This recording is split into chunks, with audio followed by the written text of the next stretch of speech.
Breaking news చూస్తున్నాం. ఇటు విశాఖలో డిప్యూటీ సీఎం పవన్ కళ్యాణ్ కాన్వేకి ప్రమాదం చోటు చేసుకుంది. ఒకదానికొకటి ఢీకొన్నాయి కాన్వేకి సంబంధించిన వాహనాలు. ఇటు ప్రమాద సమయంలో కాన్వేలో పవన్ కళ్యాణ్ లేకపోవడం గమనించవచ్చు.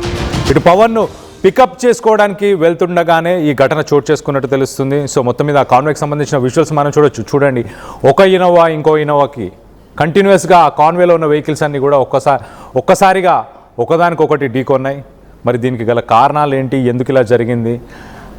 అదృష్టవశాత్తు ప్రస్తుతానికి ఆ కాన్వేలో పవన్ కళ్యాణ్ లేకపోవడం, ఆయనను పికప్ చేసుకోవడానికే వెళ్తున్నాయి. మొత్తానికైతే ఎయిర్పోర్ట్కి వెళ్తున్న సమయంలోనే మరి ఈ ఘటన చోటు చేసుకుందా? దీనికి సంబంధించి మరింత అప్డేట్ తీసుకునే ప్రయత్నం చేద్దాం. ఇటు మా ప్రతినిధి రామచంద్రరావు ఉన్నారు.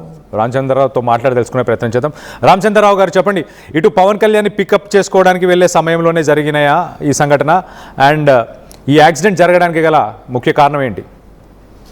కళ్యాణ్, ఈ సంఘటన ఈరోజు ఉదయం 8 గంటల సమయంలో చోటు చేసుకుంది.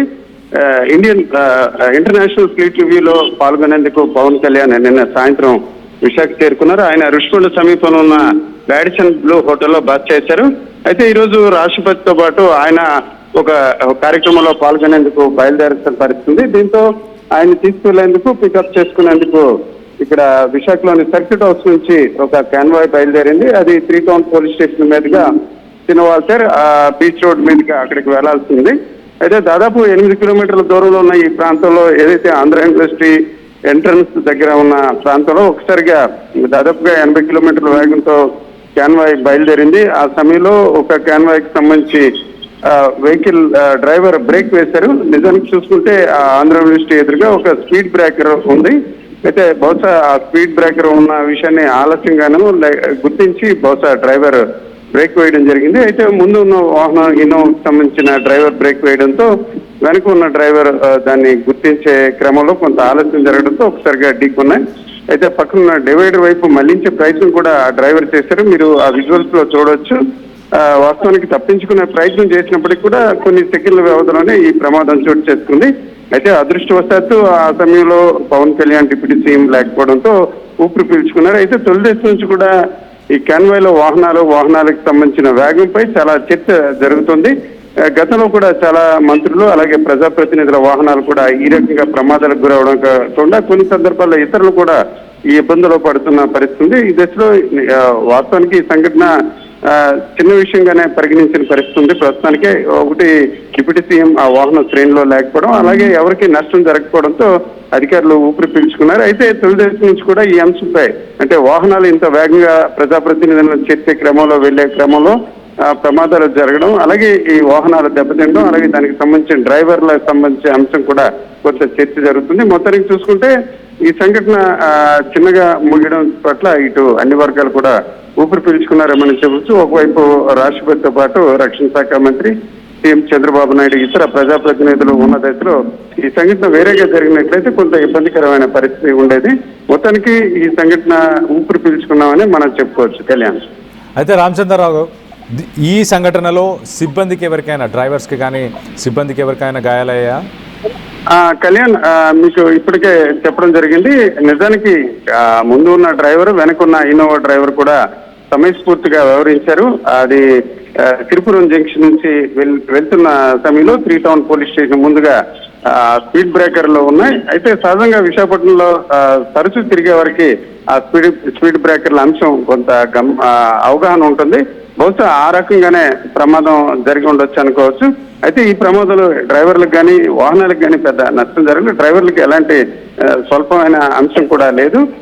వాహనం ఒక ఇంకో ఇన్నోవాని ఢీకొట్టే క్రమంలో ఒకసారిగా పక్కనున్న డివైడర్ వైపు ఆ డ్రైవర్ మళ్లించారు. దీంతో డ్రైవర్లు ఎవరికి కానీ ఇతరుల పాదచారులకు కానీ ఎవరు కూడా ఎలాంటి గాయాలు కానీ జరగలేదు. అయితే వాహనం మాత్రం చిన్న మొత్తంలోనే డివైడర్ని ఢీకొనడంతో స్వల్పంగా, అంటే పాక్షికంగా దెబ్బతిన్నది. అయితే ఆ తర్వాత వెంటనే వాహనం అక్కడి నుంచి తరలించిన పరిస్థితి కూడా ఉంది. మొత్తానికి తెలుగుదేశం నుంచి కూడా కళ్యాణ్, ఈ కాన్వాయ్లో వాహనాలు అతి వేగంగా వెళ్ళడం, దాదాపుగా 80 నుంచి 100 కిలోమీటర్ల వేగంతో ప్రజాప్రతినిధులు చేర్చే క్రమంలో ఈ వాహనాలు వెళ్లడంతో తరచూ ప్రమాదాలు జరగడం, అలాగే కొన్ని సందర్భాల్లో వీఐపీలు కూడా నష్టపోతున్న పరిస్థితి. అయితే ఇంత వేగంగా వాహనాలు తీసుకెళ్లడం అవసరం అనే అంశంపై కూడా చర్చ జరుగుతుంది.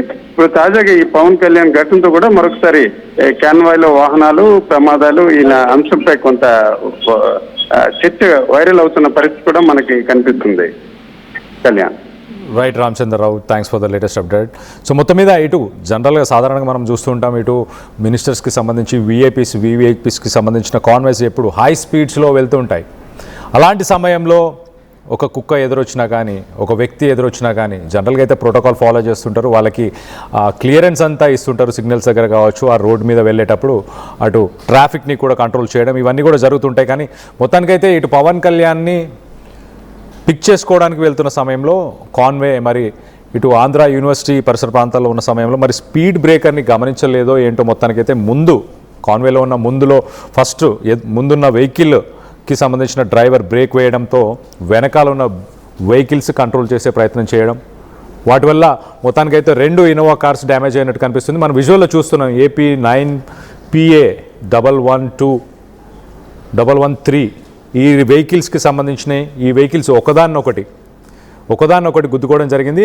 వెనుక భాగం ఒక ఇన్నోవా కార్కి వెనుక భాగం డ్యామేజ్ అయింది, అలాగే ఇంకో ఇన్నోవాకి ముందు భాగం కూడా డ్యామేజ్ అయింది. మొత్తానికైతే డ్రైవర్స్ సమయస్ఫూర్తితో సమయానికి కొంత డైవర్ట్ చేసే ప్రయత్నం చేశారు. ఇటు డివైడర్ సైడ్ డైరెక్షన్ మనం చూడొచ్చు, ఈ ఫోటోలో చాలా క్లియర్గా కనిపిస్తుంది. డివైడర్ సైడ్ డైరెక్షన్ అంటే కొంత పక్కకు తిప్పే ప్రయత్నం చేశారు, కంట్రోల్ చేసే ప్రయత్నం చేశారు. కాబట్టి మొత్తానికైతే ఎటువంటి ప్రాణ నష్టం కానీ లేకపోతే ఎటువంటి ఇంజురీస్ కానీ ఇటు డ్రైవర్స్కి అందులో ఉన్న కూర్చొని ఉన్న సిబ్బందికి కానీ ఎవరికి ఏం జరగలేదన్నట్టు తెలుస్తుంది. మొత్తం మీద ఉదయం 8 గంటల సమయంలో ఇటు డిప్యూటీ సీఎం పవన్ కళ్యాణ్ని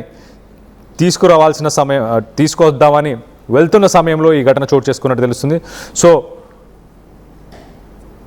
సో దీనికి సంబంధించి ఒక్కసారి మనం చూస్తే ప్రస్తుతానికి చర్చ జరుగుతుంది. ఇటు కాన్వేస్ వెళ్ళే స్పీడ్స్ గురించి, కాన్వేస్ సాధారణంగా హై స్పీడ్స్లో వెళ్తుంటాయి, ఇటు వివిఐపీస్కి సంబంధించిన కాన్వేస్. సో ఈ కాన్వేస్ స్పీడ్స్ ఎలా ఉండాలి, లిమిటేషన్స్ ఎలా ఉండాలి, ఇప్పుడు ఆ కాన్వేలో నడిపిన డ్రైవర్స్ మరి వైజాగ్కి సంబంధించిన వాళ్ళకి ఆ స్పీడ్ బ్రేకర్స్ గురించి ఐడియా లేదా, లేకపోతే ఇతర ప్రాంతాల నుంచి వచ్చి ఇటు విజయవాడ నుంచి కానీ లేకపోతే ఇటు డిప్యూటీ సీఎం పవన్ కళ్యాణ్కి సంబంధించిన ఎస్కాట్లో ఉండే డ్రైవర్సే ఇక్కడికి వచ్చి ఆ వెహికల్స్ని యూజ్ చేస్తున్నారా ఏంటి, మరి మొత్తానికైతే చర్చ అయితే నడుస్తుంది. ప్రస్తుతానికి డిప్యూటీ సీఎం పవన్ కళ్యాణ్కి ఎటువంటి ప్రాబ్లం లేదు, ఆయనను పిక్ చేసుకోవడానికి వెళ్తున్న సమయంలో ఇది జరిగినట్టు తెలుస్తుంది. ఇటు వైజాగ్లో జరుగుతున్న ఇంటర్నేషనల్ ఫ్లీట్కి సంబంధించి ఇటు ప్రెసిడెంట్ ముర్ముని కలవడానికి ఆయన వెళ్ళాల్సిన సమయంలో ఈ ఘటన చోటు చేసుకున్నట్టు తెలుస్తుంది. మొత్తం మీద దీనికి సంబంధించి మీరేమనుకుంటున్నారు?